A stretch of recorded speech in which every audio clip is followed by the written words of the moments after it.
ಉತ್ಸಾಹ ಧ್ವನಿಯೂ ಜಯಘೋಷವೂ ನೀತಿವಂತರ ಗುಡಾರಗಳಲ್ಲಿವೆ.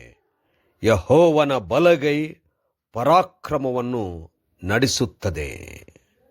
ಬುಧವಾರ 24 ಡಿಸೆಂಬರ್ 2025 ಇಸ್ವಿ. ಈ ದಿನದ ವಾಕ್ಯ ಧ್ಯಾನಕ್ಕಾಗಿ ನಾನು ಆರಿಸಿಕೊಂಡಿರುವಂಥ ವೇದ ಭಾಗವು ಲೂಕನು ಬರೆದ ಸುವಾರ್ತೆ 2ನೇ ಅಧ್ಯಾಯದ 7ನೇ ವಚನ.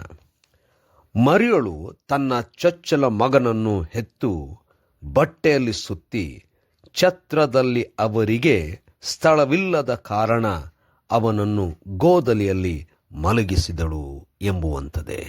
ಕರ್ತನಲ್ಲಿ ಪ್ರೀತಿಯುಳ್ಳ ದೇವ ಜನರೇ, ಶುಭೋದಯ. ನಮ್ಮ ಕರ್ತನು ಸೃಷ್ಟಿಗೆ ಒಡೆಯನು, ಆದರೂ ಏನು ಇಲ್ಲದವನಾಗಿ ನಮ್ಮ ಮಧ್ಯದಲ್ಲಿ ಬಂದಿದ್ದಾನೆ. ಆಚರಿಸೋಣ, ಸಂಭ್ರಮಿಸೋಣ. ಕರ್ತನಲ್ಲಿ ಪ್ರಿಯರೇ, ಈ ವಾಕ್ಯ ಧ್ಯಾನ ಮಾಡೋಣ. ಈ ದಿನದ ವಾಕ್ಯ ಧ್ಯಾನದ ಶೀರ್ಷಿಕೆ ಆತನಿಗೆ ಸ್ಥಳವಿರಲಿಲ್ಲ. ಕರ್ತನಲ್ಲಿ ಪ್ರಿಯರೇ, ಯೋಸೇಫನು ಮತ್ತು ಮರಿಯಳು ರಾಜಾಜ್ಞೆಯ ಪ್ರಕಾರವಾಗಿ ಕಾನೇಶು ಮಾರಿ ಮಾಡಿಸಿಕೊಳ್ಳುವುದಕ್ಕೋಸ್ಕರವಾಗಿ ಬೆತ್ಲೆಹೇಮಿಗೆ ಹೋಗಿದ್ದರು. ಹೋದಂಥ ಆ ಸಮಯದಲ್ಲಿ ಅವರಿಗೆ ಛತ್ರದಲ್ಲಿ ಸ್ಥಳವಿರಲಿಲ್ಲ. ಅನೇಕ ಕಾರಣಗಳಿರಬಹುದು.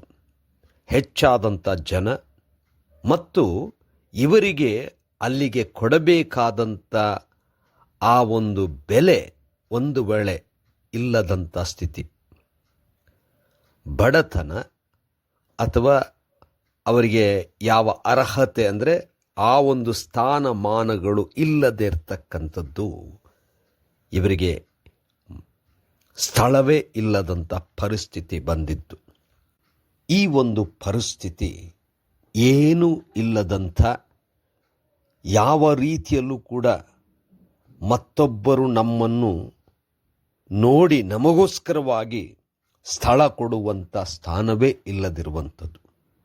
ಯೇಸು ಕ್ರಿಸ್ತನು ಸೃಷ್ಟಿಗೆ ಒಡೆಯನಾಗಿದ್ದರೂ ಏನೂ ಇಲ್ಲದವನಾಗಿ, ಸ್ಥಳವೂ ಇಲ್ಲದಂಥ ಸ್ಥಿತಿಯಲ್ಲಿ ನಮಗೋಸ್ಕರವಾಗಿ ಪ್ರೀತಿಯ ನಿಮಿತ್ತವಾಗಿ ಹುಟ್ಟಿ ಬಂದಿದ್ದಾನೆ. ಕರ್ತನಲ್ಲಿ ಪ್ರಿಯರೇ, ತಾನು ಇಂಥ ಪರಿಸ್ಥಿತಿಯಲ್ಲಿ ಇರುವಂಥ ಜನರೊಂದಿಗೆ ತನ್ನನ್ನು ತಾನು ಗುರುತಿಸಿಕೊಳ್ಳಲಿಕ್ಕೆ, ಆ ಕಷ್ಟ ಅನುಭವಿಸಲಿಕ್ಕೆ ಬಂದಿದ್ದಾನೆ. ಈ ಹೊತ್ತು ನಾವು ಹಲವಾರು ಜನರು ಯುದ್ಧದ ಪರಿಸ್ಥಿತಿಯಲ್ಲಿರ್ತಕ್ಕಂಥ ಅನೇಕ ಸ್ಥಳಗಳಲ್ಲಿ ಮನೆಯೇ ಇಲ್ಲದಂಥ ಅನೇಕರನ್ನು ನೋಡ್ತೇವೆ.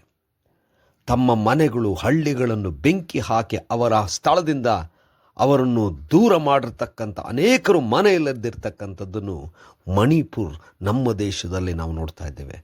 3 ವರ್ಷಗಳ ಕಾಲ ಮನೆಯೇ ಇಲ್ಲದಂಥ ಪರಿಸ್ಥಿತಿ.